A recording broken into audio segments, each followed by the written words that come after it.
Hey, Lakers fans. Today we are diving deep into everything happening in the NBA, and I have a lot to break down for you, especially regarding the struggles and possible future moves of the Indiana Pacers. Let's start with the obvious.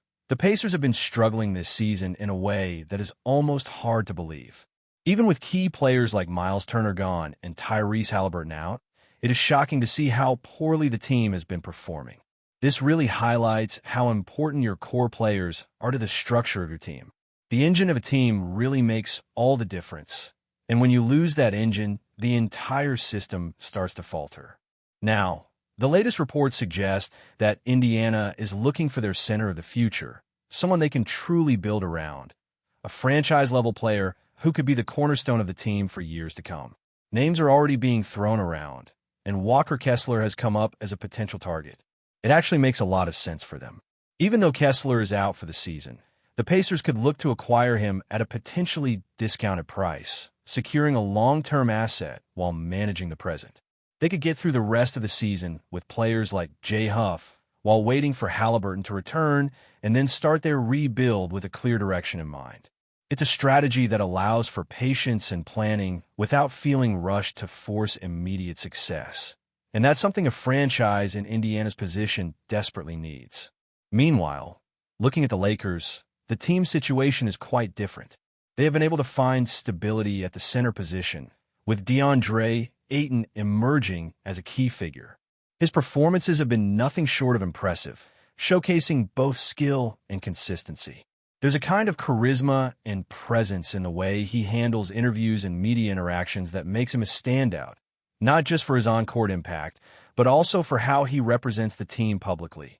When you see someone like Ayton talk about delivering double-doubles and going perfect from the field in a game, it's clear that he not only understands his role, but is also committed to continually raising his standard. He has the mindset of a player who wants to reach that next level and push the boundaries of what's expected from him. That kind of mentality is exactly what a franchise needs from its center. A mix of reliability, skill, and leadership. For the Lakers, the center position is secure for now, but it's always interesting to consider the possibilities if they were to explore trades involving other teams, especially in scenarios where they could act as a third-party facilitator or even negotiate directly. Indiana's roster is filled with players who could spark interest in multiple directions. They have a mix of youth and experience, a combination that makes them versatile trade options for teams looking to retool or strengthen specific positions. Names like Aaron Nesmith, Andrew Nembhard, and others have potential, and their ages make them valuable in different ways. Nembhard and N. Smith are young enough to develop further, but also seasoned enough to contribute immediately. The question for the Pacers is whether they aim to revamp their roster entirely, using the upcoming season to prepare for a stronger push with Halliburton back, or whether they want to maintain much of their current lineup and simply address the critical gap at center. Either way, the decisions they make in the near future will have ripple effects across multiple teams in the league, including the Lakers, who have historically been able to navigate trade strategically when the right opportunities arise. Trade scenarios are always fascinating to consider, particularly when you think about the potential matchups between teams like Indiana, Utah, New Orleans, and even Brooklyn. Each of these franchises has assets that could be valuable in different ways, whether it's young talent, draft picks, or players who can fill immediate gaps. For instance, Utah might have players they're reluctant to move right now, but those same players could be part of a package that helps Indiana achieve their goal of securing a franchise center. Similarly, Brooklyn and New Orleans have players whose development and positioning could align with what both the Pacers and the Lakers are looking for. The intricacies of these potential trades show just how interconnected NBA teams are, and how one move by a single franchise can set off a chain reaction of deals and roster adjustments. Another aspect to consider is the strategy behind acquiring young players versus experienced veterans. The Pacers, for example, have options like Pascal Siakam, who brings championship experience and skill, but also comes with considerations about where he fits best on the floor. Siakam is most effective at the 4, and with the current configuration of teams like the Lakers, moving him out of position could limit his impact. That's why sometimes patience and planning for the long term can be more beneficial than immediate moves that don't align perfectly with team dynamics. Younger players like N. Smith or Nembard offer flexibility and potential growth, which can be molded into the team's long-term strategy. It's a delicate balance, and franchises must weigh immediate gains against sustainable development. The Pacers' current position, being 14th in the Eastern Conference, makes it clear that a miraculous turnaround this season is unlikely. They have to make decisions that position them well for the next few years, especially with Halliburton returning and the potential addition of a franchise center.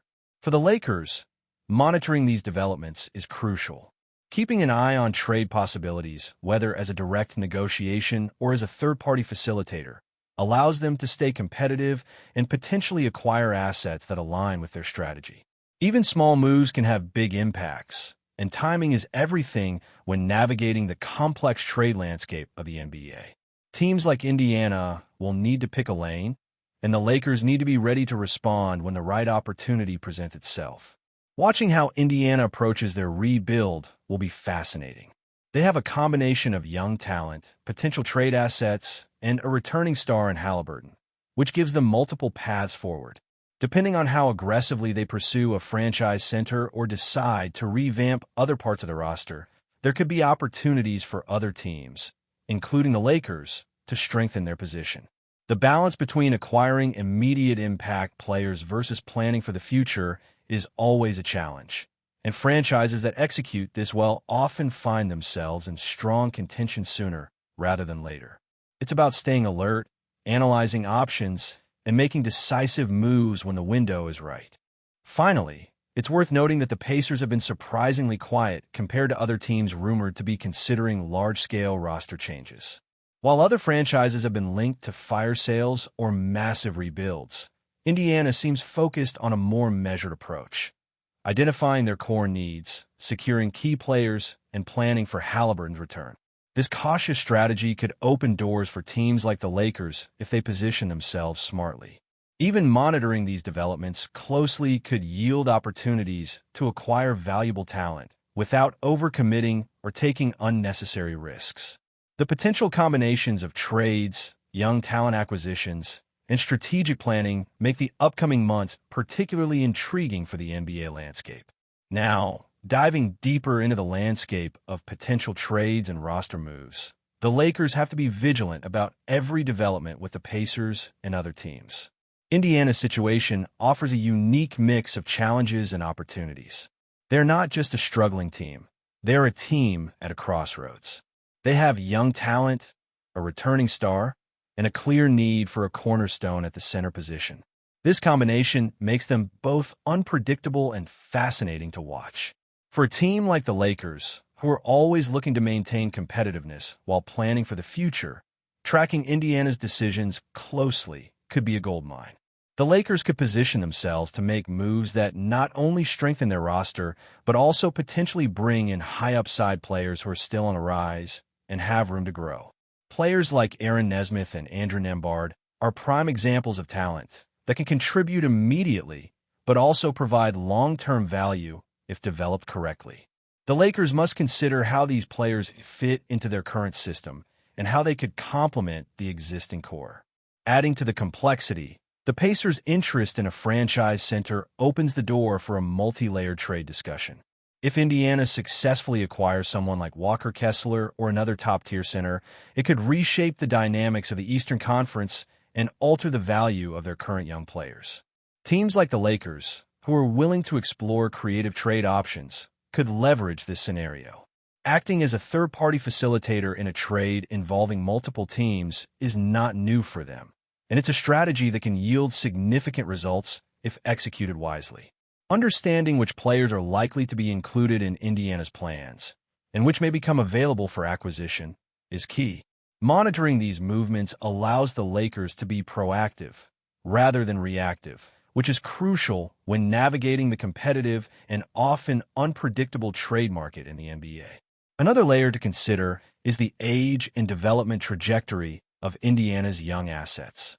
Players in their mid-20s, like Nembard or Nesmith, offer a unique opportunity. They are young enough to be molded and developed further, yet experienced enough to contribute meaningful minutes immediately. This balance is attractive for teams like the Lakers, who are seeking a mix of immediate impact and sustainable long-term growth. The challenge lies in timing and positioning. Engaging with Indiana early, even if the answer is initially no, establishes communication and shows intent. It can also set the stage for negotiations closer to the trade deadline, when decisions become more pressing and teams are more willing to make moves. Patience and strategic timing could allow the Lakers to secure assets that align perfectly with their roster needs. Furthermore, considering the potential involvement of other teams adds another dimension. Utah, New Orleans, and Brooklyn all have pieces that could influence Indiana's decisions and the broader trade market. These teams may have young centers, valuable role players, or draft assets that could be part of a multi-team deal. For the Lakers, understanding the intentions and potential moves of these teams is just as important as monitoring Indiana. Engaging in dialogue, evaluating trade packages, and identifying mutual needs can create opportunities to acquire players who fit both immediate and long-term strategies. Even subtle moves or agreements can have significant downstream effects, allowing the Lakers to position themselves advantageously without overcommitting or risking core assets. The Pacers' approach to rebuilding is another critical factor. They are clearly prioritizing the acquisition of a franchise center while planning for Halliburton's return. This methodical approach, rather than a complete fire sale, indicates that they value long-term sustainability over short-term gains. For the Lakers, this could be advantageous. Players who might not make sense in a large-scale trade or rebuild could become available as part of a more targeted acquisition strategy. The Lakers' ability to monitor, anticipate, and react to these movements will be crucial.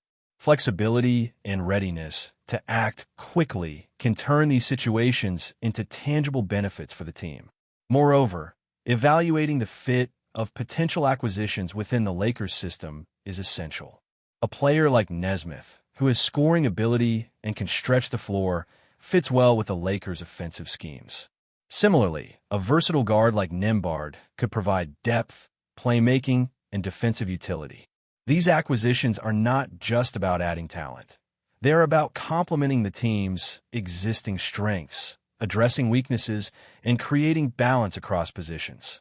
The Lakers have to be strategic, ensuring that any trade does not disrupt chemistry or create positional redundancy. Understanding both the short-term impact and the long-term potential of acquisitions allows the team to make informed, forward-looking decisions. Looking at the broader NBA picture, trade possibilities are also influenced by contract structures, player age, and team needs. Younger players with manageable contracts provide flexibility for both immediate roster adjustments and future planning. Experienced players may bring stability and leadership, but also come with higher costs or reduced long-term value. Balancing these factors requires careful evaluation, scenario planning, and an understanding of market dynamics. The Lakers have historically been proactive in navigating these complexities, and their ability to analyze and act strategically will determine how effectively they leverage opportunities arising from Indiana's moves and the broader trade landscape. Before we continue, we ask that you leave a like and subscribe to the channel so you won't miss any exclusive Lakers updates. Moving on, a quiet murmur has begun to snake its way through front offices and practice facilities across the league, and it's growing louder by the hour. A Milwaukee Bucks player is rumored to be the newest reinforcement for the Los Angeles Lakers. Nothing has been confirmed, nobody has gone on record, and yet the whispers have already taken on a life of their own, drifting from scouts to agents to executives who suddenly refuse to look surprised. The Lakers, long known for bold moves and sudden jolts to the league's balance of power, appear to be circling once again. The talk inside league circles is that the team has been eyeing a versatile Bucks contributor, someone capable of fitting seamlessly into the Lakers' evolving system and providing the kind of depth the team has been searching for. The identity of the player remains deliberately concealed behind the curtain of speculation, but insiders hint at a profile that would immediately tighten the rotation and elevate expectations in Los Angeles. Around Milwaukee, the rumor has sparked its own wave of curiosity. Some close to the Bucks insist they haven't been actively shopping anyone, while others suggest that conversations have been happening quietly for longer than most realize. The tone in those conversations, according to one source who spoke with notable hesitation, has shifted from exploratory to increasingly concrete. It is the kind of shift that front office veterans recognize, the moment when smoke begins hinting at something more substantial. In Los Angeles, the energy has already begun to buzz. Players and staff reportedly exchanged knowing glances during workouts, the kind that surface when someone senses the organization is on the verge of adding a new piece. A few have already joked about making room, though whether that means adjustments on the floor or simply welcoming a new locker room presence is left to interpretation. Still, everything remains suspended in the realm of rumor. No announcements, no press releases, just a rising hum that refuses to fade. If the deal becomes reality, it would mark another dramatic turn for a franchise accustomed to seismic shifts. Until then, the league waits, ears sharpened, wondering whether this whisper will echo into something louder. Stay informed exclusively about Los Angeles Lakers news. Subscribe to our channel and hit the like button to keep receiving daily updates. Also, share your opinion on the news in the comments, as your contribution is crucial for the Lakers. Stay tuned for the next video.